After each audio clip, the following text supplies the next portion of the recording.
The notification arrives at 6:47 p.m., precisely when Alexandra knows I'll be settling into my evening routine. Her text message carries the practiced efficiency of someone who has refined deception into an art form, corporate vocabulary transforming elaborate betrayal into something as mundane as quarterly reports and budget meetings. Don't wait up. Work emergency at the hotel. Could be all night. Love you. I stare at the screen of my phone, sitting in my home office surrounded by the familiar glow of multiple monitors. 23 years in IT security consulting has taught me that the most dangerous vulnerabilities hide behind the most innocent-looking interfaces. Alexandra's message triggers every instinct I've developed for detecting system intrusions.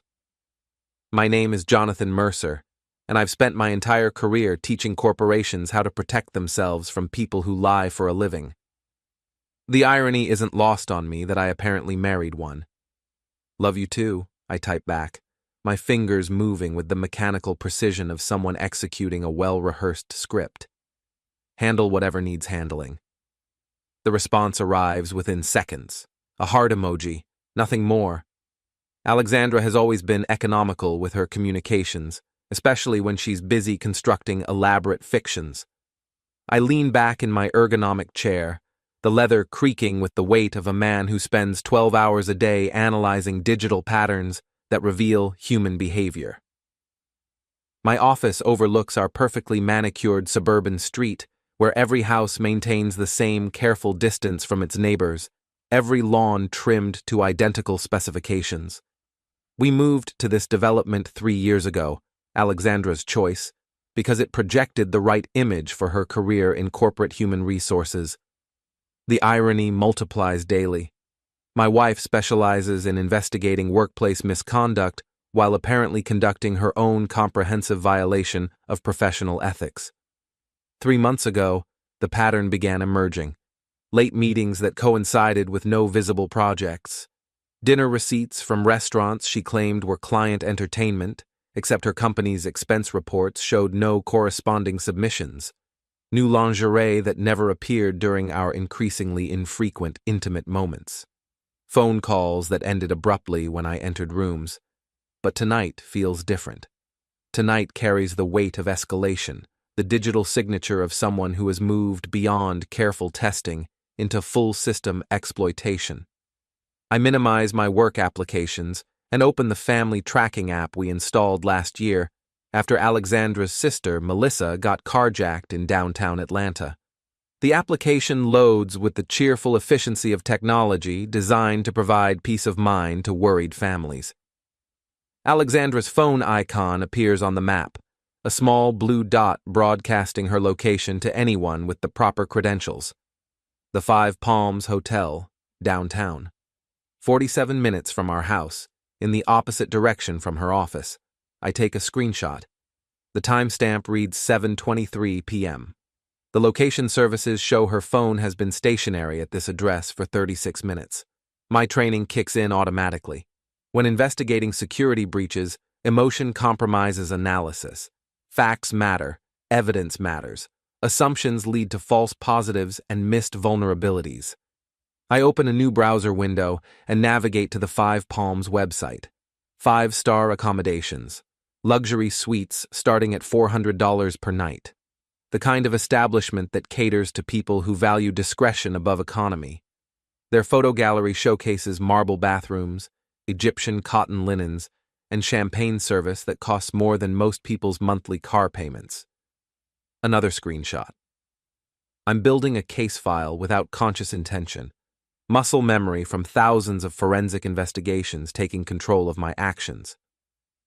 The house feels different when you're alone by choice versus alone by deception. Every familiar sound, the refrigerator cycling, the heating system engaging, the neighbor's television through thin walls, becomes amplified when you're processing the architecture of sustained betrayal. My phone buzzes.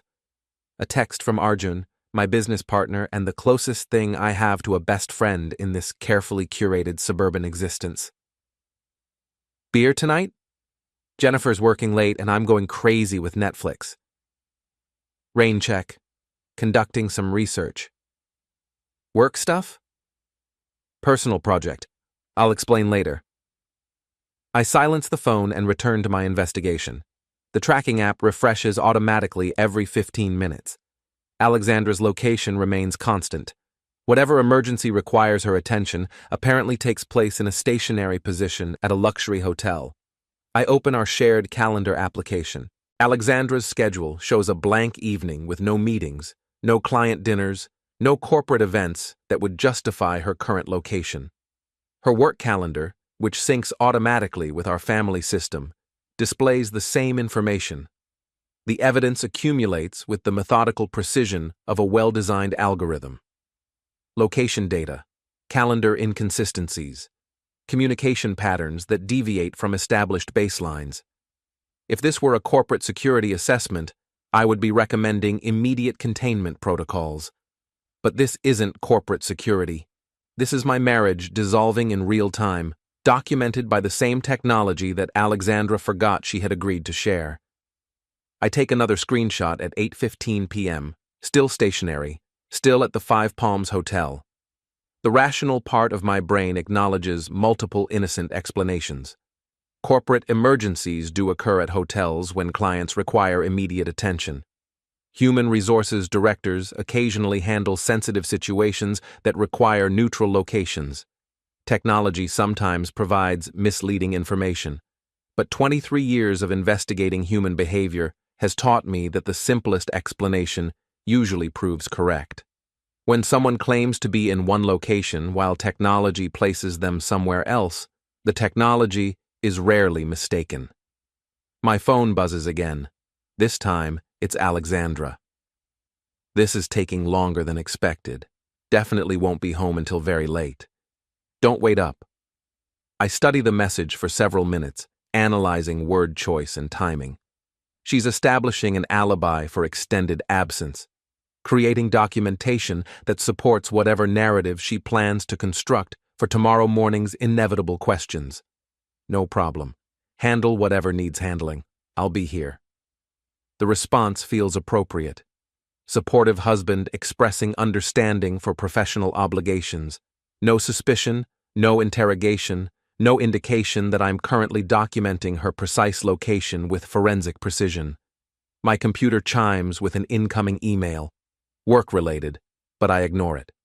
Tonight, my personal security assessment takes priority over client obligations. I lean back in my chair and consider my options. Confrontation offers immediate satisfaction, but surrenders strategic advantage. Driving to the hotel would provide visual confirmation, but alerts the target to surveillance. Calling her directly would force improvised explanations that might improve her operational security. Instead, I open a new document and begin typing. Documentation serves multiple purposes in security investigations. It preserves evidence that might otherwise disappear. It clarifies thinking by forcing analysis into structured formats, and it provides ammunition for whatever actions become necessary. Timeline: Alexandra's work emergency, March 15th. 6:47 p.m. Initial notification received. Claims work emergency at the hotel. 7:23 p.m. Location services place her phone at Five Palms Hotel, downtown. 8:15 p.m. Still stationary at same location. 8:32 p.m. Second message claiming extended timeline, advising not to wait up. I save the document to an encrypted folder that Alexandra doesn't know exists. 23 years of marriage to an IT security consultant, and she still doesn't understand that digital privacy requires more than deleting browser history. The tracking app refreshes again. 8:45 p.m., still at the Five Palms Hotel. I close my laptop and walk to the kitchen, muscle memory guiding me through the routine of making coffee I don't particularly want. The familiar actions provide comfort while my brain processes implications that extend far beyond tonight's deception.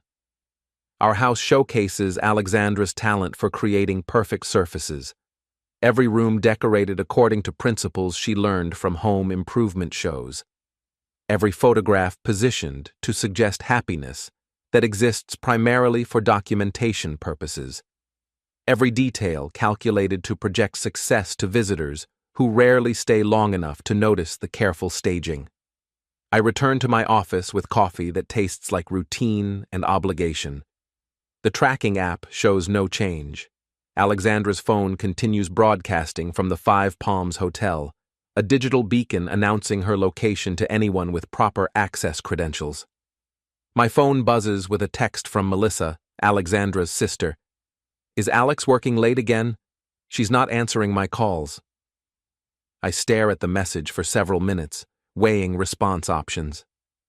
Melissa lives for drama and gossip, transforming family interactions into entertainment for her social media followers.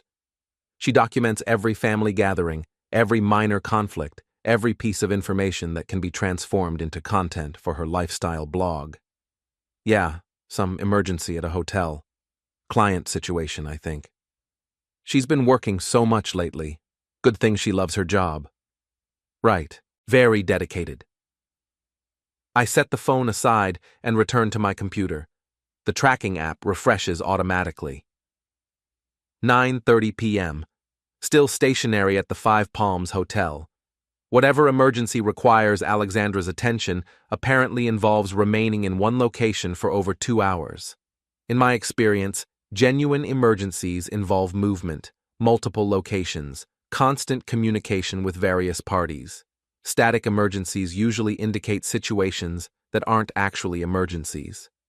I take another screenshot and add it to my growing file of documentation. The evidence accumulates with mechanical precision, each timestamp building a case that will eventually require resolution. But tonight isn't about resolution. Tonight is about gathering intelligence, understanding the full scope of the security breach, and planning appropriate countermeasures. My wife thinks she's conducting a covert operation. What she doesn't understand is that she's actually participating in a comprehensive security assessment, and the results will be more devastating than any emergency she could possibly imagine. The tracking app refreshes at 10:47 p.m., and Alexandra's phone finally shows movement. Not toward home, not toward her office, but deeper into the downtown area. The blue dot creeps along surface streets at the pace of someone who isn't rushing to resolve any emergency. I screenshot the movement pattern and add it to my growing file. 23 years of digital forensics has taught me that people reveal more about themselves through their travel patterns than through their words. Alexandra's route suggests someone with time to spare, someone whose emergency allows for leisurely navigation through city traffic. My phone buzzes with another message from her. Still dealing with this situation. Probably won't be home until after midnight. Sorry, honey. The timestamp shows 10:52 p.m. According to the tracking app, she sent this message while stopped at a traffic light 6 blocks from the hotel. I take a screenshot of both the message and her location, adding them to my documentation with methodical precision. Take your time. I understand these things can be complicated. My response carries multiple layers of meaning that she won't recognize until much later. Alexandra has always been confident in her ability to manage information, to control narratives, to present carefully curated versions of reality that serve her immediate purposes. What she doesn't understand is that information management requires understanding all the channels through which information flows. I close the tracking app and open my laptop's more sophisticated monitoring software. Most people don't realize that family safety applications represent the consumer-grade version of enterprise surveillance tools. The professional versions offer capabilities that would surprise anyone who thinks privacy exists in the digital age. Alexandra's phone connects to our home Wi-Fi network every morning and evening, automatically backing up photos, messages, and application data to cloud storage accounts that we established during the early years of our marriage. Shared accounts, shared passwords, shared access to digital lives that seemed romantic when we were younger and more trusting. The backup files load with the efficiency of well-designed systems. Alexandra's photo gallery updates automatically, preserving memories she apparently doesn't want preserved. Tonight's images include several selfies taken in what appears to be an upscale hotel room, marble bathroom fixtures visible in the background, Egyptian cotton robes hanging on polished hooks, the kind of accommodations that match the Five Palms Hotel's marketing materials. But she's not alone in these photos. The man appears in 3 images, carefully cropped to avoid showing his face, but revealing enough detail to establish his presence. Expensive watch, tailored shirt cuffs, wedding ring that doesn't match mine. I enhance the images using software designed for corporate security investigations. The watch resolves into a Rolex Submariner, retail price approximately $12,000. The shirt cuffs show monogrammed initials, DT. The wedding ring displays a distinctive pattern that suggests custom design. More evidence for my growing file. More pieces of a puzzle that's becoming clearer with each screenshot. I cross-reference the initials with Alexandra's professional contacts, searching through her LinkedIn connections and email correspondence. The results narrow quickly to David Thornton, a real estate developer who has appeared in her work communications over the past 6 months. Their email thread begins with professional inquiries about corporate housing for relocated employees and evolves into increasingly personal exchanges about restaurants, wine preferences, and mutual availability for consultation meetings. David Thornton. Married to Rachel Thornton, according to his social media profiles. Father of 2 teenage children. Owner of Thornton Development Group, a company that specializes in luxury residential projects throughout the metro area. I open a new browser window and research David's background with the thoroughness of someone conducting a comprehensive security assessment. His company website showcases million-dollar properties and testimonials from satisfied clients who appreciate his attention to detail and personal service.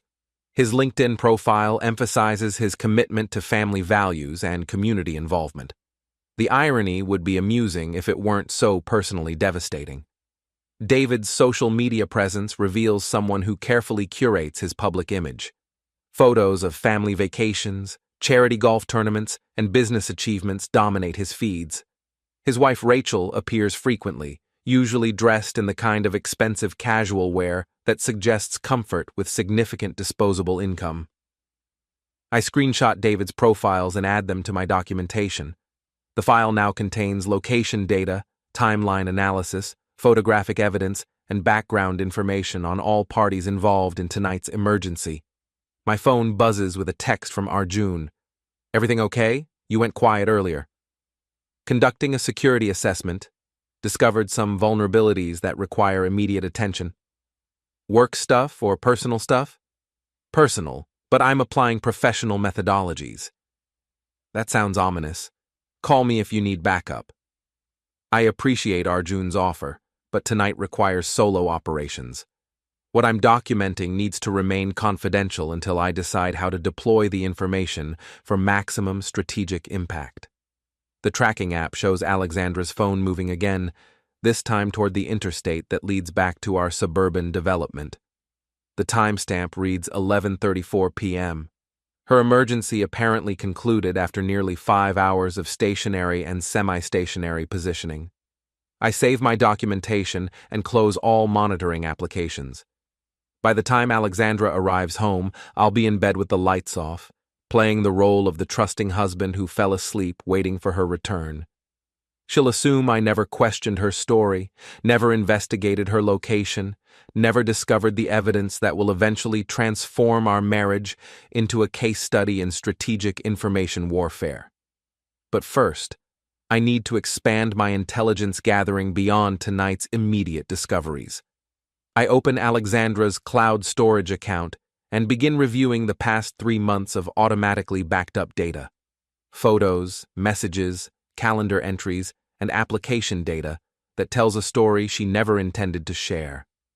The pattern emerges with mathematical precision. Hotel visits that correspond with David's travel schedule. Restaurant receipts that match his social media check-ins. Text messages that escalate from professional courtesy to personal intimacy over a period of weeks. The evidence is overwhelming, but evidence alone doesn't constitute strategy. What matters is how information gets deployed, when it gets revealed, and to whom it gets distributed for maximum impact. I open a new document and begin planning the next phase of my investigation. Strategic Options Assessment. Alexandra Chut David Situation. Option 1. Direct confrontation. Immediate satisfaction, but allows targets to coordinate defensive responses and control narrative. Option 2. Legal consultation. Expensive, slow, uncertain outcomes, alerts targets to investigation. Option 3. Coordinated information distribution. Simultaneous revelation to all relevant parties, prevents coordination of defensive responses, maximizes social and professional consequences. Option 3. Appeals to my systematic nature. Corporate security breaches get resolved through coordinated response protocols that prevent attackers from adapting their strategies. Personal betrayals should be handled with the same methodological precision. I begin compiling a distribution list. Alexandra's parents, William and Catherine Harwood, who have spent 38 years believing their daughter represents everything they value about family loyalty and moral integrity. Alexandra's sister, Melissa, who transforms family drama into social media content and has never met a piece of gossip she couldn't amplify.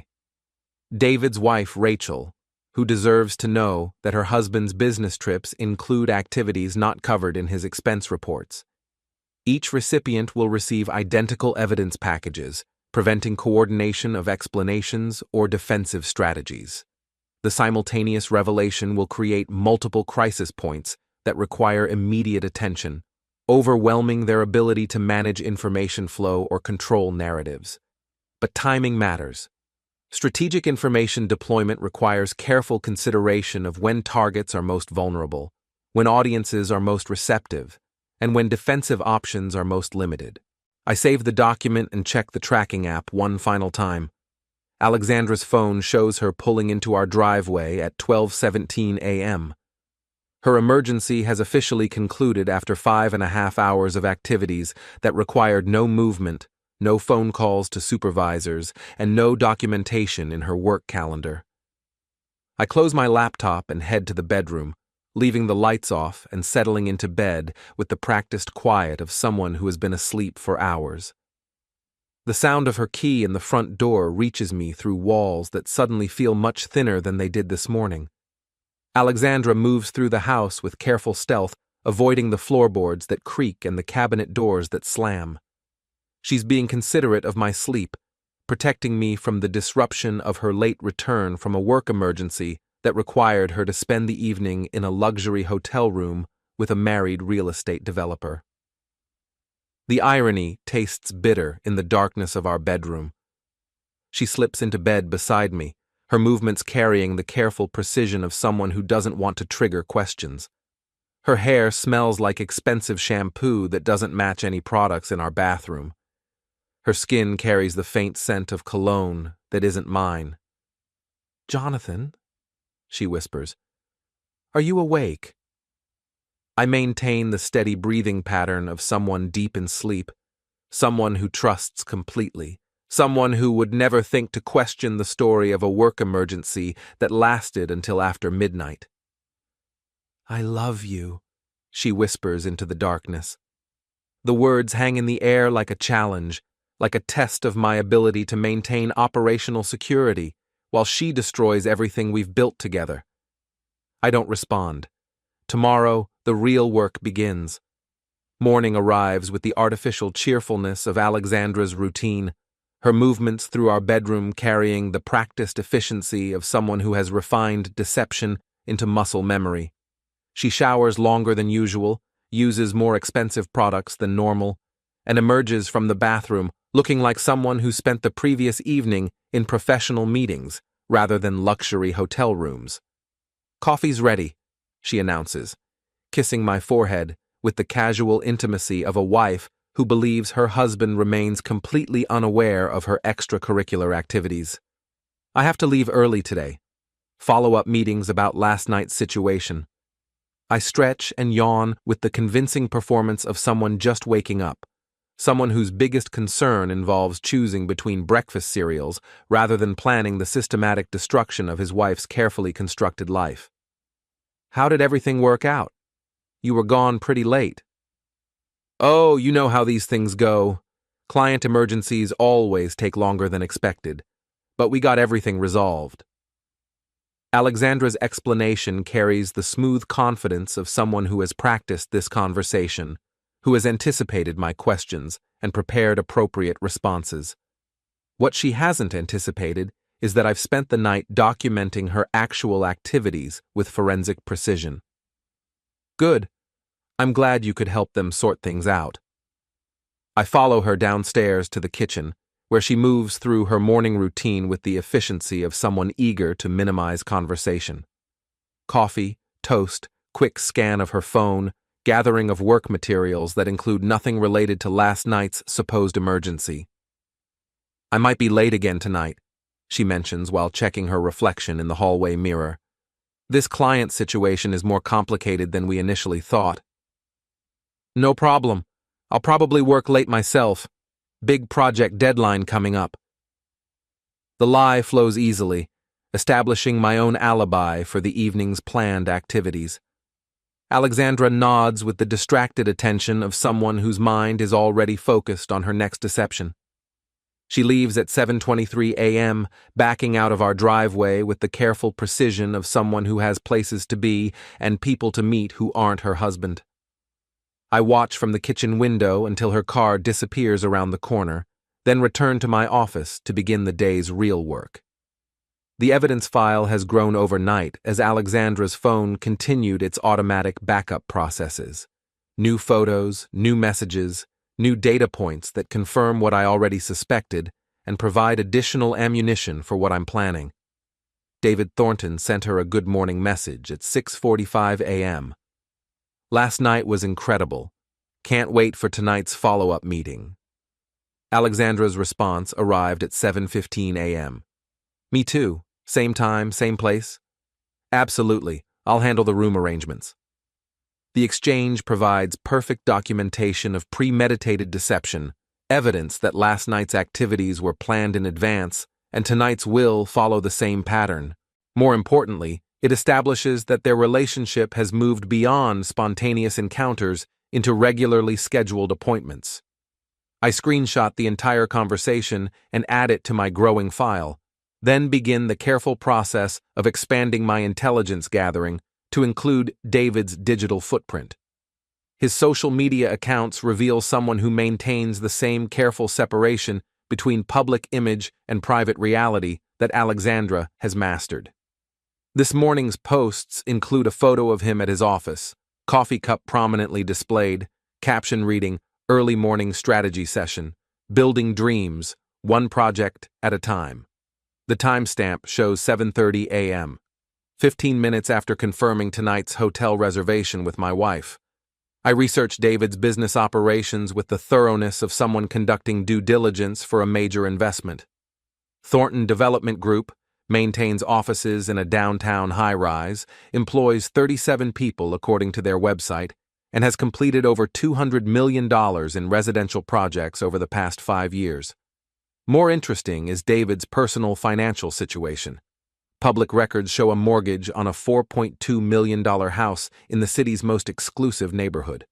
His wife Rachel's social media presence suggests someone comfortable with significant discretionary spending. Designer clothing, luxury vacations, expensive hobbies that require substantial ongoing investment. David's marriage represents exactly the kind of high-stakes situation that makes infidelity particularly devastating when exposed. He has more to lose than just personal relationships. His business depends on reputation, client trust, and community standing that would evaporate quickly if his extracurricular activities became public knowledge. I compiled David's information into a separate file, cross-referencing his business contacts, social connections, and professional associations. The man has built an empire based on personal integrity and family values. The irony will be particularly satisfying when those foundations collapse under the weight of documented evidence. My phone buzzes with a text from Melissa, Alexandra's sister.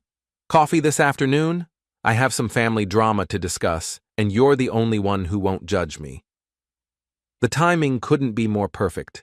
Melissa's invitation provides an opportunity to gather intelligence about family dynamics while positioning myself as the supportive brother-in-law who would never suspect his wife of systematic betrayal. Sounds good. The usual place at 3? Perfect. And Jonathan? Thanks for being so understanding about Alex's work schedule lately. I know her late nights must be tough on you. I stare at Melissa's message for several minutes, analyzing the implications. Either she's genuinely sympathetic to my situation, or she knows more about Alexandra's activities than she's admitting. Given Melissa's talent for collecting and distributing family information, the latter seems more likely. No problem. We all have professional obligations that require flexibility. My response maintains the facade while gathering intelligence about what Melissa might know or suspect. This afternoon's coffee meeting will provide an opportunity to assess whether she's a potential ally or another target for my information distribution strategy. I spend the morning reviewing Alexandra's complete digital history, searching for patterns that reveal the full scope of her deception. The evidence extends back 4 months, beginning with professional emails that gradually became personal, then intimate, then explicitly romantic. The progression follows a predictable pattern that I've observed in corporate security breaches. Initial contact appears innocent, establishing trust and rapport. Gradual boundary violations test resistance and build confidence. Escalation occurs when targets demonstrate willingness to compromise their principles for perceived benefits. Alexandra's compromise began with lunch meetings that extended beyond professional necessity. David's strategy involved expensive restaurants, attentive conversation, and carefully calibrated personal attention that made her feel special, appreciated, valued in ways that our marriage apparently no longer provided. The realization stings, but emotions compromise operational effectiveness. What matters now is completing my intelligence gathering and executing the information distribution strategy that will maximize consequences for all parties involved. I open a new document and begin drafting the message that will simultaneously reach Alexandra's parents, her sister, and David's wife.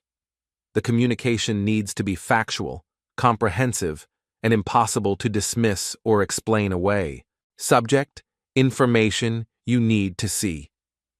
I'm sending this message to multiple people because the situation involves all of you, and everyone deserves to know the truth at the same time.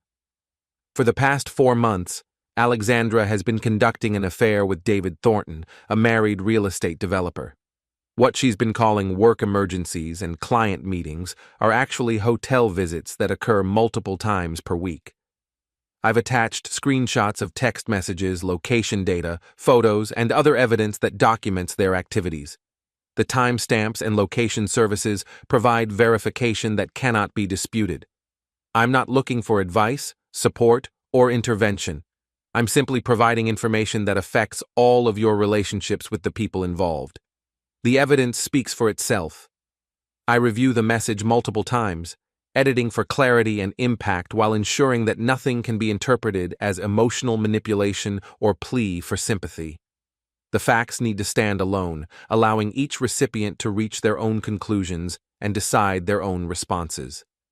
The attachment file includes everything: location screenshots, hotel photos, text message conversations, timeline documentation, and background information on David that establishes his identity and marital status. The evidence package contains enough information to eliminate any possibility of denial or alternative explanation. But timing remains crucial. Strategic information deployment requires careful consideration of when each recipient will be most likely to read, process, and act on the intelligence they receive. I schedule the message for delivery at 6 p.m. during the dinner hour when families gather and phones get checked regularly. The timing ensures that all recipients will receive the information simultaneously, preventing coordination of defensive responses and maximizing the shock value of simultaneous revelation. My phone alarm reminds me that I need to leave for coffee with Melissa. The meeting will provide an opportunity to gather final intelligence about family dynamics while maintaining my cover as the unsuspecting husband who trusts completely and suspects nothing. The afternoon promises to be very interesting. Melissa arrives at the coffee shop with the dramatic flair that characterizes everything she does, her entrance designed to attract attention from other customers who might recognize her from social media.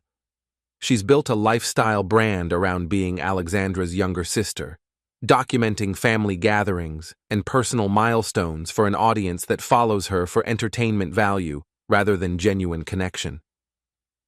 "Jonathan, you look tired. Is everything okay?" She embraces me with the practiced warmth of someone who transforms every interaction into potential content, her phone already positioned to capture our meeting for later documentation. I've learned to tolerate Melissa's performative nature because she provides valuable intelligence about family dynamics that Alexandra tries to keep private. Just work stress. You know how these big projects can be. We settle into a corner table where Melissa can monitor the room while maintaining the illusion of private conversation. She orders something complicated that requires extensive customization, then focuses her attention on me with the intensity of someone who has information to share. "So, I wanted to talk to you about Alexandra. Have you noticed anything different about her lately?" The question carries multiple layers of meaning that I need to navigate carefully. Melissa's talent for collecting and distributing information makes her either a valuable ally or a dangerous security risk, depending on how much she already knows and what she plans to do with additional intelligence. Different how? She's been so busy with work lately, all these client emergencies and late meetings, and she seems, I don't know, happier? Like she's got some secret that's making her excited about life again. Melissa's observation confirms that Alexandra's behavioral changes have been noticed by family members, which means my own suspicions weren't paranoid delusions, but reasonable responses to observable evidence. More importantly, it suggests that Melissa has been monitoring the situation with her usual attention to detail. She does seem energized by her current projects. Sometimes work can be really fulfilling when everything's going well.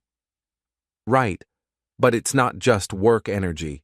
It's more like, remember how she acted when she first started dating you? That giddy, secretive, constantly checking her phone kind of energy. The comparison hits with surgical precision. Melissa has identified exactly what I've been observing but couldn't articulate. Alexandra is displaying the behavioral patterns of someone in the early stages of romantic infatuation. The same patterns I remember from our own courtship, now directed towards someone else. Maybe she's just excited about some big opportunity at work. You know how competitive she gets about career advancement. Maybe. But Jonathan, I have to tell you something, and I hope you won't get upset with me for bringing it up. Melissa leans forward with the conspiratorial intensity of someone who has been waiting for this moment, who has information that she's been debating whether to share. Her expression suggests that whatever she's about to reveal will change our conversation significantly. "I saw her last week at Romano's, you know, that expensive Italian place downtown. She was having dinner with some guy I didn't recognize. Very cozy table, lots of wine, definitely not a business meeting kind of vibe. The information provides external confirmation of what I've already documented through digital surveillance." Melissa witnessed one of Alexandra's client dinners and correctly identified it as something more personal than professional. The question is whether she's sharing this information out of genuine concern or because she's building toward some larger revelation. "Did you talk to her?" "No, I was with my friend Sarah and we were across the restaurant. But Jonathan, they were holding hands. And when they left together." Melissa's voice carries the particular excitement of someone who has discovered a secret that validates their suspicions about family drama. She's been investigating Alexandra's behavior with the same attention to detail that I've been applying, but from a different angle and with different motivations. That does sound unusual for a business dinner. Right? And here's the thing. I looked the guy up on social media after I got home. His name is David something. He's a real estate developer, and he's married with kids. The revelation that Melissa has already identified David and researched his background changes the strategic landscape significantly. She possesses independent confirmation of the affair, which means she's either an ally who can provide additional intelligence or a security risk who might compromise my information distribution strategy. How did you find out his name? I asked the server, told her I thought I recognized him from somewhere and wondered if he was someone famous. She said he's a regular customer, always comes in with different women, always pays cash, always tips really well to keep people from talking. Melissa's investigation reveals that David's infidelity extends beyond his relationship with Alexandra. He's apparently a serial cheater who uses expensive restaurants as hunting grounds and relies on financial incentives to maintain operational security. The information adds another layer of evidence that will be particularly devastating when it reaches his wife. That's concerning. Did you mention any of this to Alexandra? No, and that's what I wanted to talk to you about. Should I say something? I mean, if it were my husband, I would want to know. But I don't want to cause problems if there's some innocent explanation. Melissa's question provides the perfect opportunity to position myself as the concerned but trusting husband who would never suspect his wife of systematic betrayal.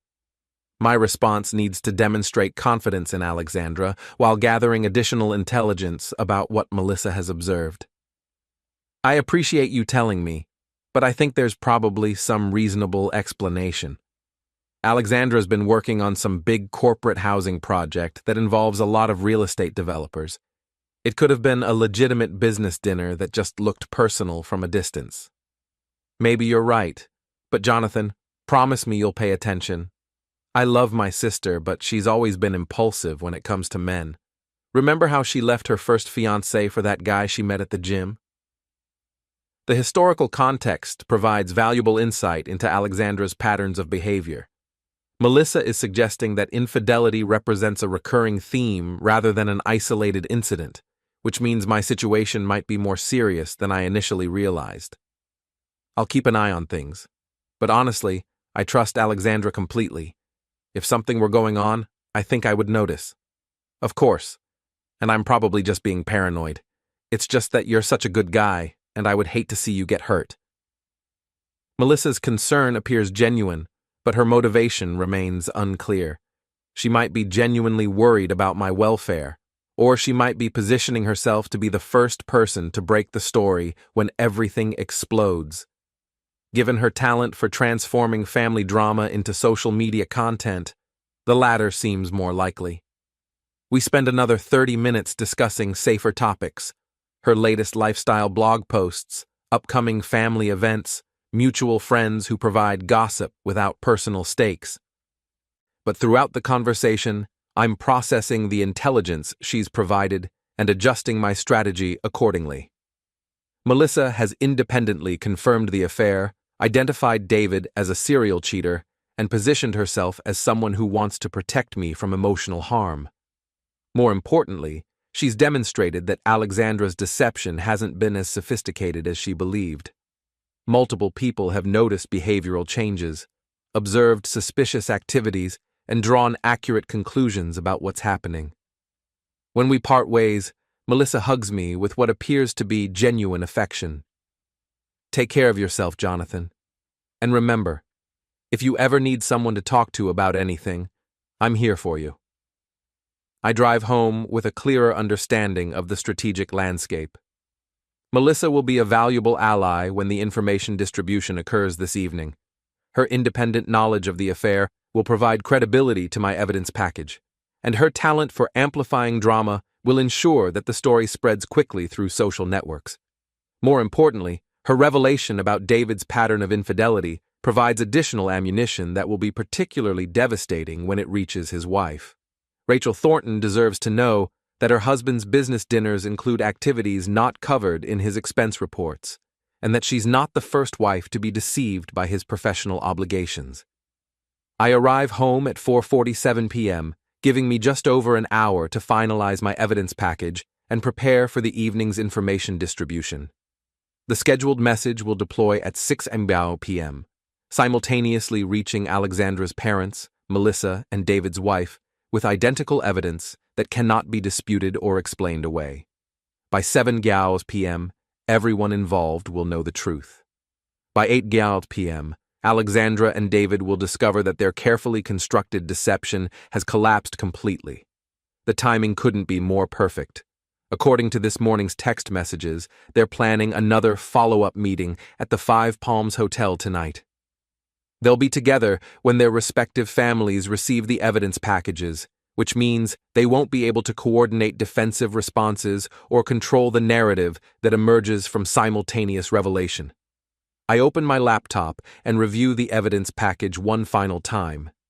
Screenshots, location data, timeline documentation, background information on David, and Melissa's independent confirmation of suspicious activities observed at Romano's restaurant. Everything is ready. At 6 p.m., the truth deploys automatically.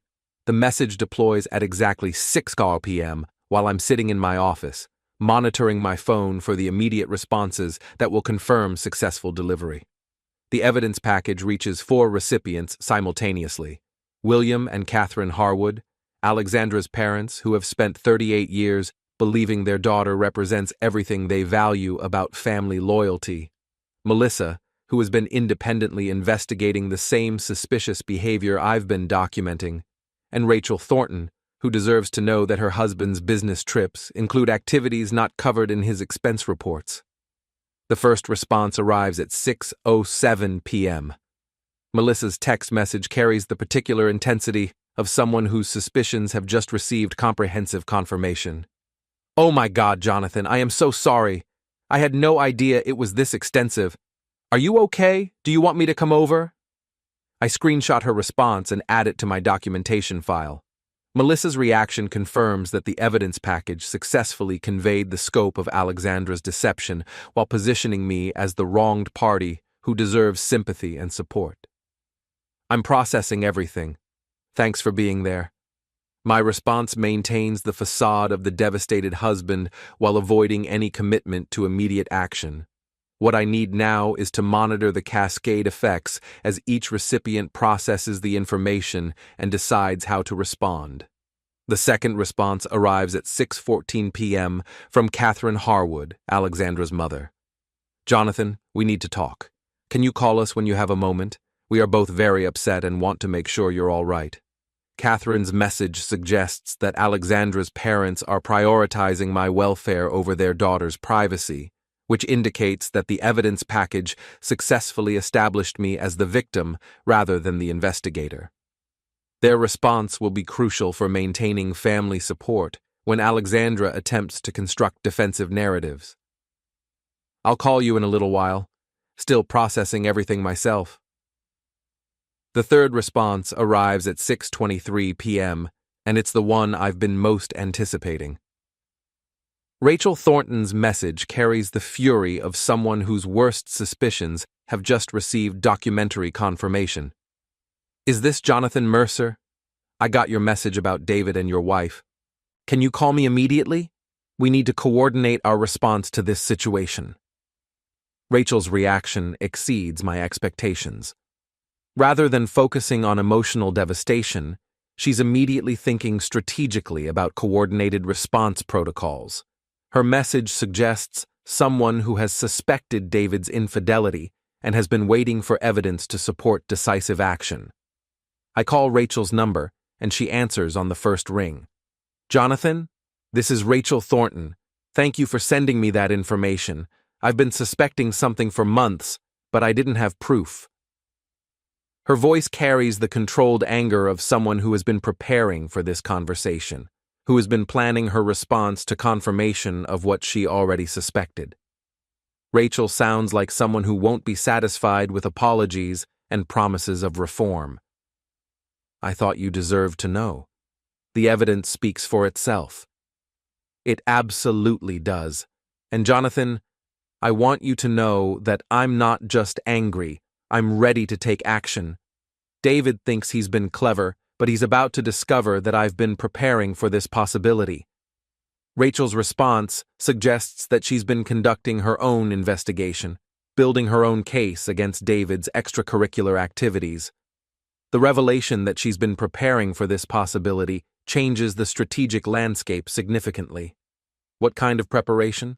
Financial preparation? Legal preparation? I've been documenting his behavior and protecting our assets for the past 6 months.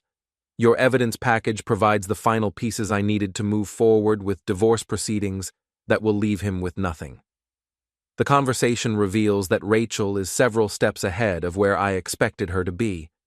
Rather than the devastated wife who needs time to process betrayal, she's the strategic planner who has been waiting for the right moment to execute comprehensive retaliation. I'm impressed. Most people aren't that prepared for this kind of situation. Most people don't marry serial cheaters who think they're smarter than everyone else. David's been conducting affairs for years, but he's always been careful enough to avoid leaving evidence. Your documentation changes everything. Rachel's revelation that David's infidelity extends far beyond his relationship with Alexandra provides additional ammunition for the systematic destruction of his reputation and financial security. More importantly, it establishes Rachel as a valuable ally who brings resources and expertise that will amplify the impact of my information distribution strategy. What are you planning to do with the evidence? Everything. Divorce papers get filed tomorrow morning. His business partners receive copies of the evidence package tomorrow afternoon. His country club membership gets revoked by tomorrow evening.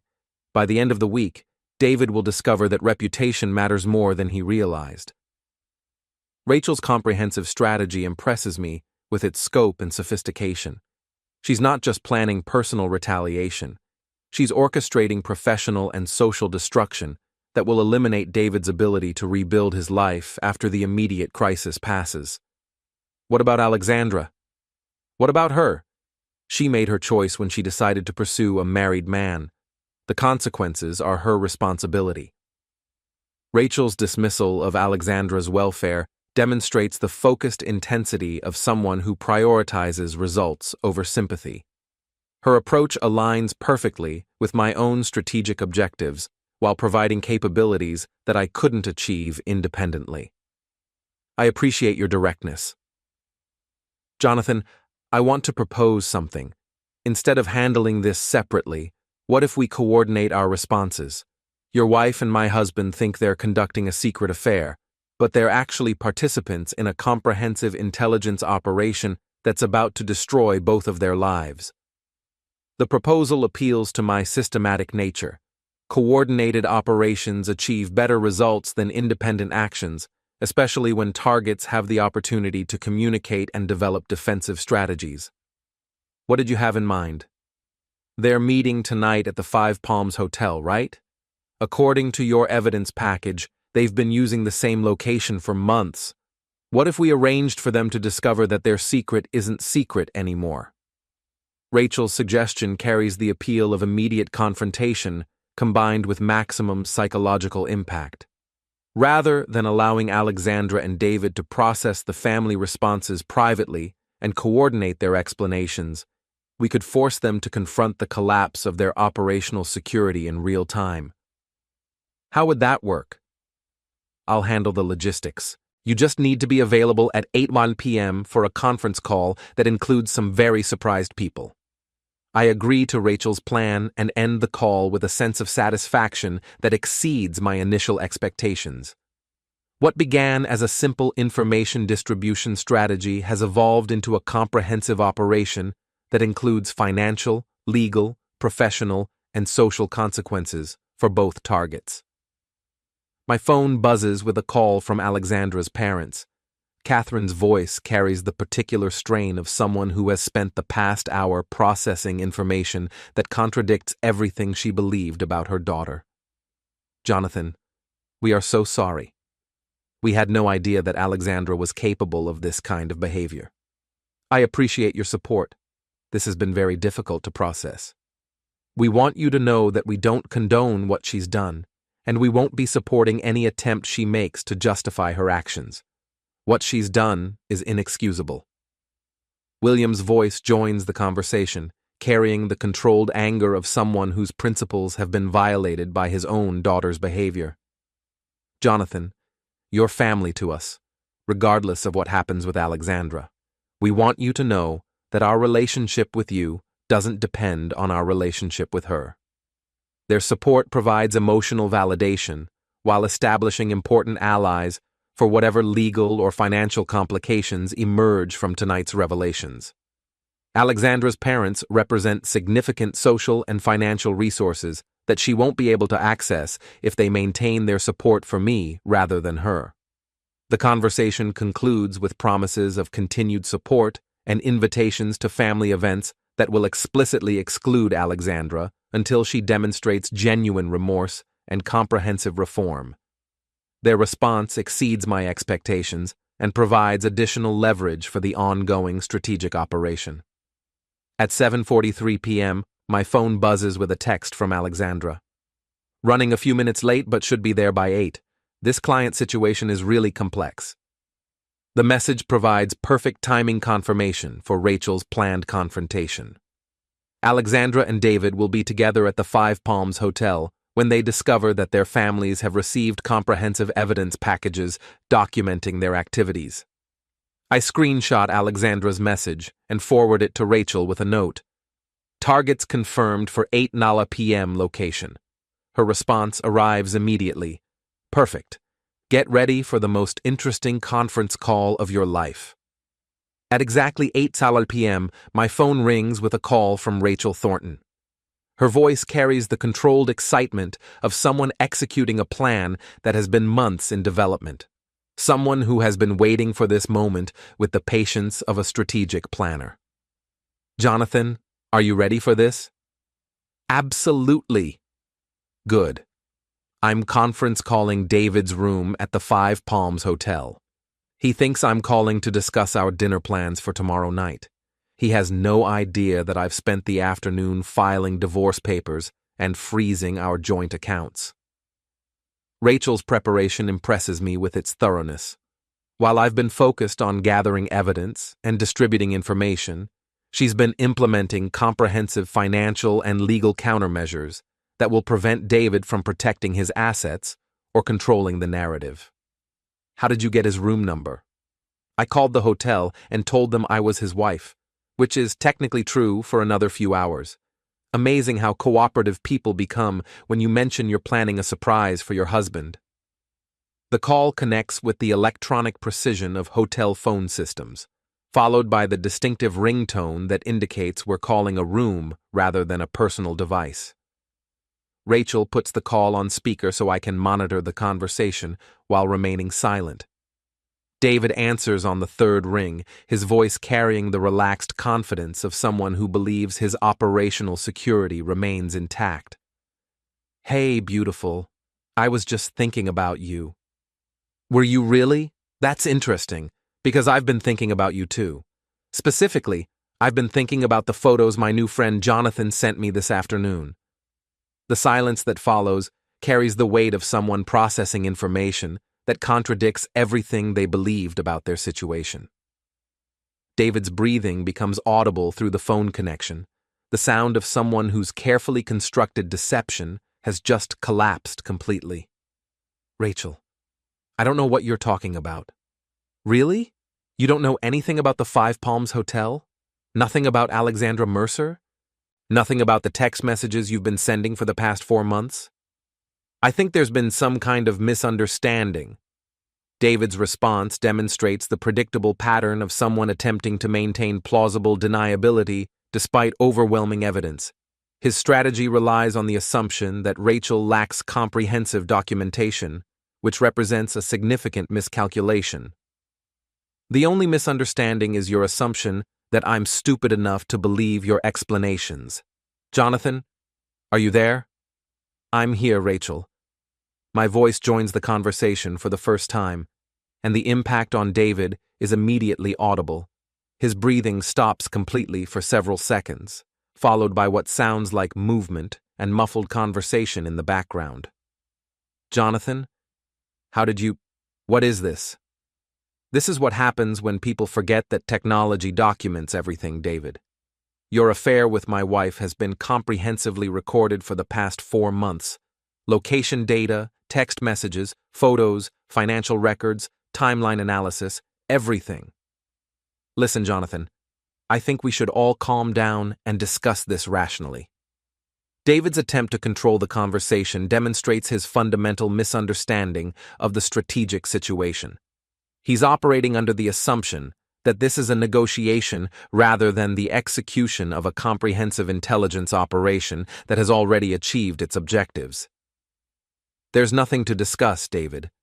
The evidence has already been distributed to everyone who matters. Your wife has filed for divorce. My wife's family has disowned her. Your business partners will receive their copies of the evidence package tomorrow morning.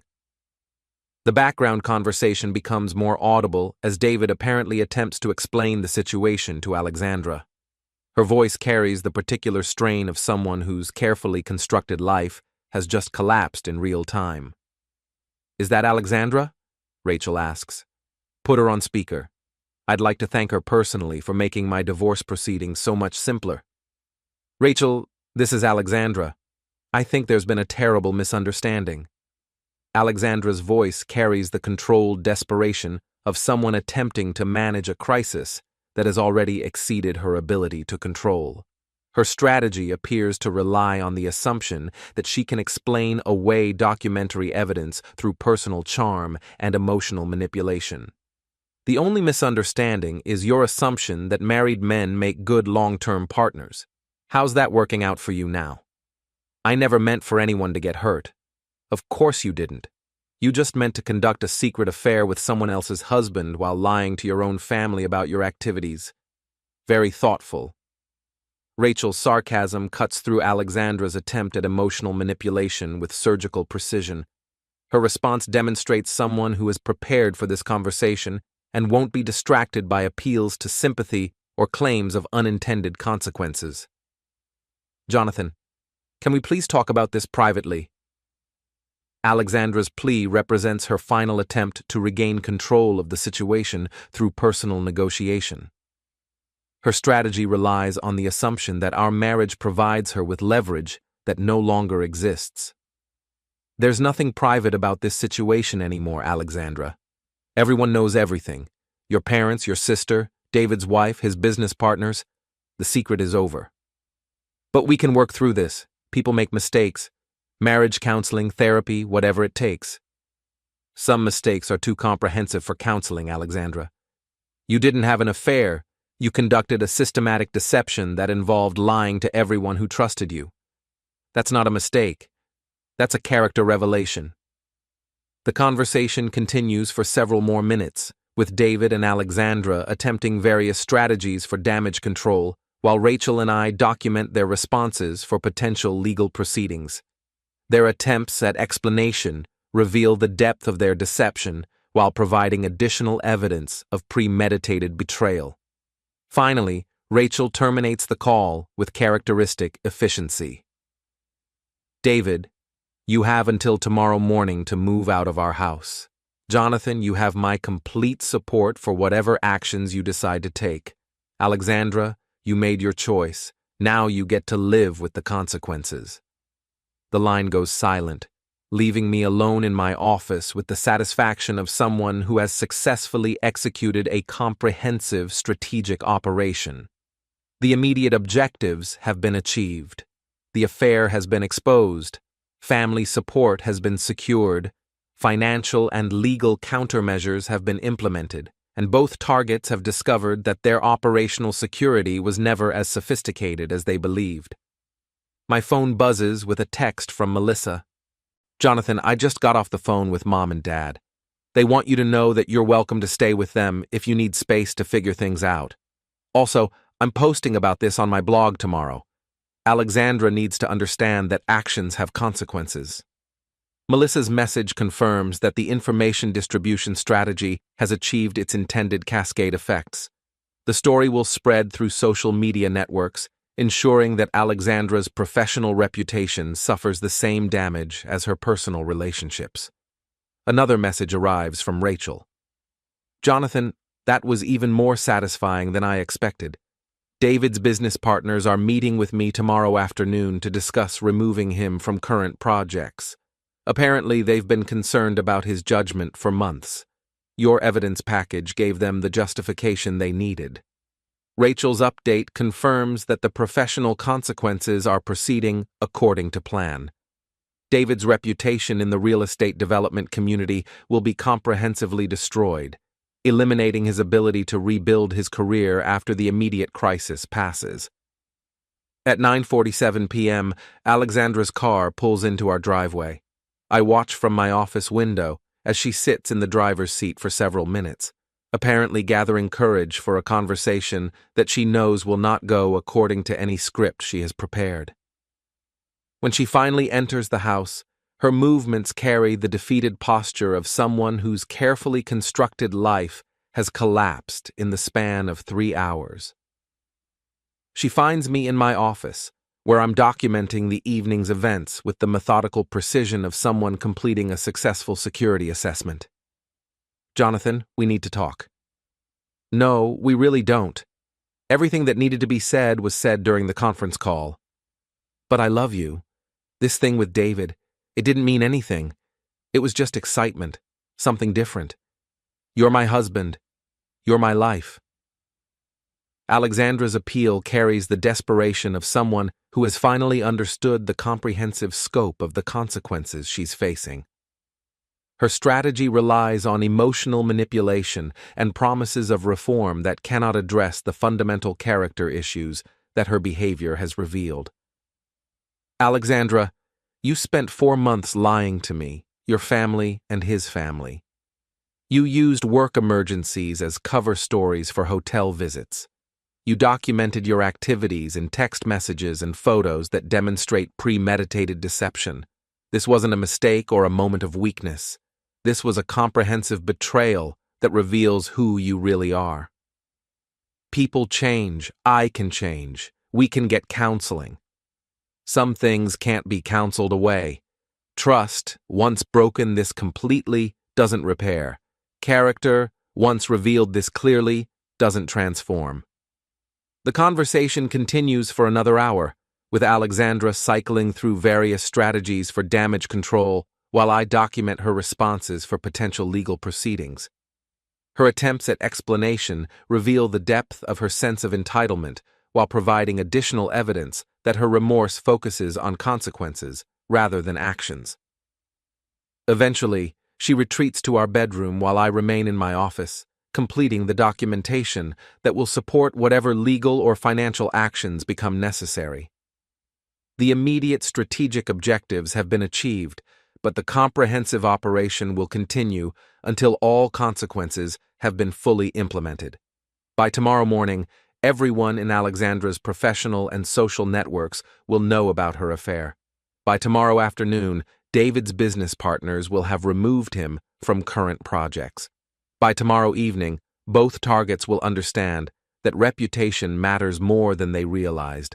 The systematic destruction of their carefully constructed lives has only just begun. 3 weeks later, I'm sitting in my office reviewing the comprehensive results of the most successful security operation I've ever conducted. The evidence file now contains documentation of consequences that exceeded even my most optimistic projections. Alexandra moved out of our house after her employer placed her on administrative leave pending investigation of her relationship with David, which violated company policies regarding conflicts of interest with vendors. Her parents canceled her invitation to their anniversary party, and Melissa's blog post about family betrayal and personal accountability received over 50,000 shares across social media platforms. David's situation deteriorated even more rapidly. His business partners voted to remove him from all current projects, citing conduct incompatible with company values. His country club membership was revoked after Rachel shared the evidence package with the board of directors. The divorce proceedings stripped him of half his assets while establishing Rachel's complete control over their shared business investments. Most satisfying is the documentation I've received about their attempts to continue their relationship after the exposure. According to Melissa's continued intelligence gathering, David and Alexandra lasted exactly 6 days before the stress of simultaneous life destruction ended their romantic connection.